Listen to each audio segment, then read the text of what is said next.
Hey there, it's Thursday. I'm Richard Matharoo, means it's Free Coaching Thursday. I'm going to answer your juicy questions all around entrepreneurship to help you build your business better. I'll be back in a second.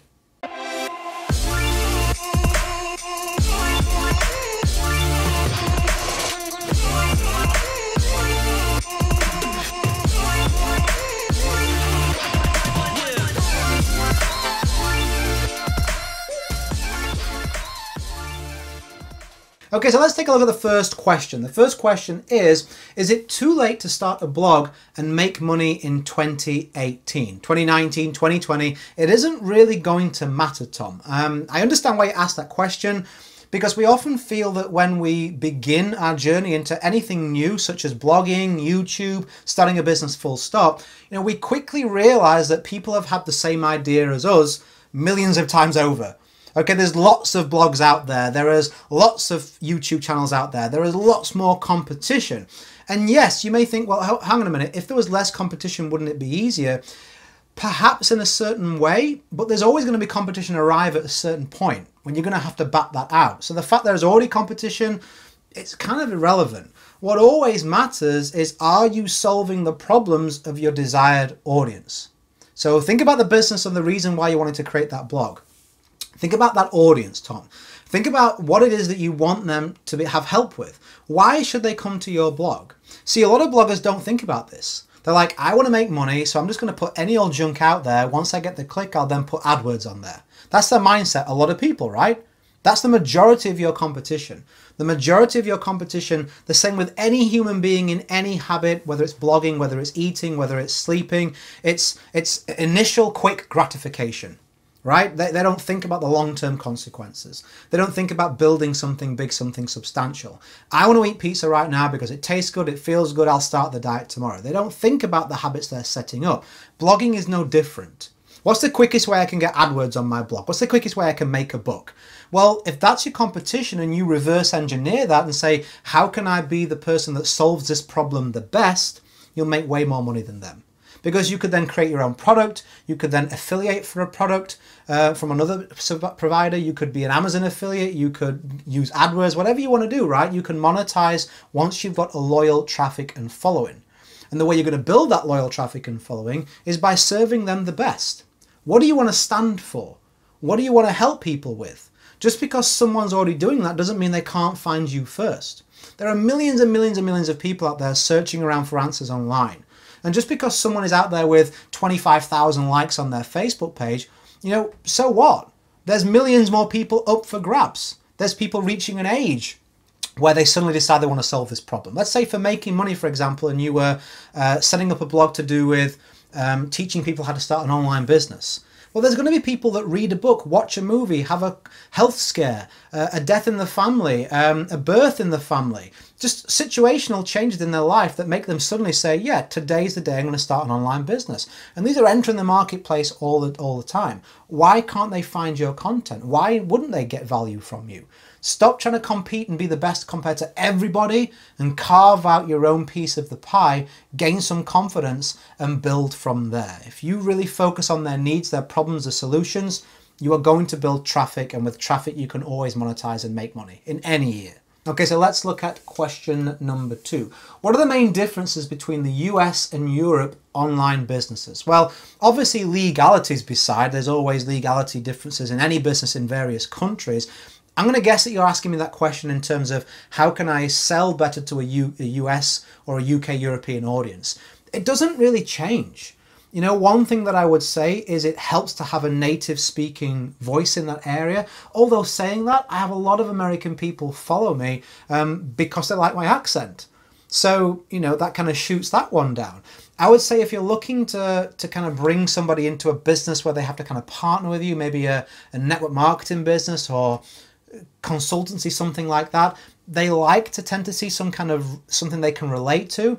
So if you haven't got the same accent or the same language as that person, the market, then maybe bring in some people, some success stories, some testimonials, some product owners of your existing product, right, that can kind of speak to that audience. So, you could introduce it and say, hey, I own company XYZ, and then, hey, this is one of our clients, and then they have the language or the accent of that audience. When you get past that, which is a teeny weeny difference really. It all comes down to the same style of marketing. You want to find and identify their major problems. You want to show how you can solve those problems, position your product so that it can do that, and then ask for the sale. Show people where they are, have them highlight where they want to be, bridge that gap with your product or service. That's what you want to do in your online marketing. You want to build rapport, you want to build trust by putting out content, putting out resources that allow them to build their confidence in you. You want to begin them with something very, very low resistance. A YouTube video, a Facebook ad that gives them some kind of free PDF, a free trial if it's a product. What is the easiest way that they can say, okay, yeah, I'll take a look at that because it's all gain and no loss for me? You want to position that in front of them. And once you've done that, start building rapport and trust with them by following up with them with other marketing. Those things, they don't change in any language, in any culture, in any country. People have problems, they want solutions. If you can show them that that's you and they believe that you can do that and you can have them ease in with something low resistance, then they're going to take action on whatever it is you put in front of them. An additional kind of piece of advice I would give you is look at where you're weak in your online marketing right now and plug that gap. So if you're like, it's not working for me right now because I daren't get on video, well, learn to be better on video. If you're like, well, I'm not really emailing them because I don't know how, learn email marketing. Start to look at where the gaps are in your marketing. Perhaps it's probably going to be the things you're avoiding. Get strong in those so that level by level, you're bringing up the game of your online marketing altogether and it will work a lot better for you. Okay, let's take one final question, which is, what are the most important tools to use when marketing a funeral parlour? Like, obviously respect would be a big one, specifically for something like a funeral parlour. You know, this is going to be a very emotional time. This is going to be a time when people are, you know, there'll be unscrupulous people who could take advantage of emotional people, right? You know, we lost my grandfather not so long ago. He was like my father to me, and it was just, you know, you would just hand out money anywhere because you were just, your head was spinning. You wanted the process to be smooth. You wanted the process to be as painless as possible. You already had enough pain with that situation, so you wanted the other stuff to be handled by the experts. So really let them feel like you're kind of putting your arm around them, right?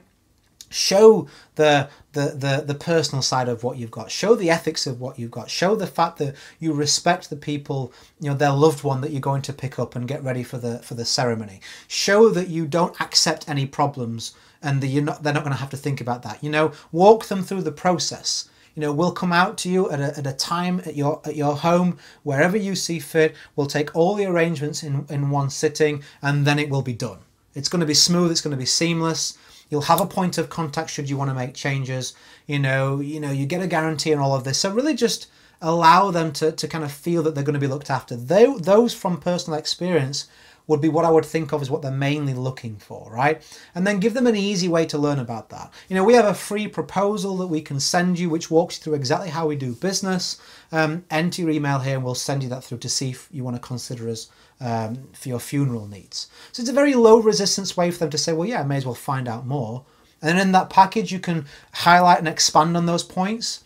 Pictures of you and the team so they can see a real person. Maybe mention stories of how you've lost someone and what that meant to you, and so you understand, right? Maybe attach a YouTube link to a bonus video where you can introduce yourself and be a person. I mean, these are all ideas that would work in any way, shape or form.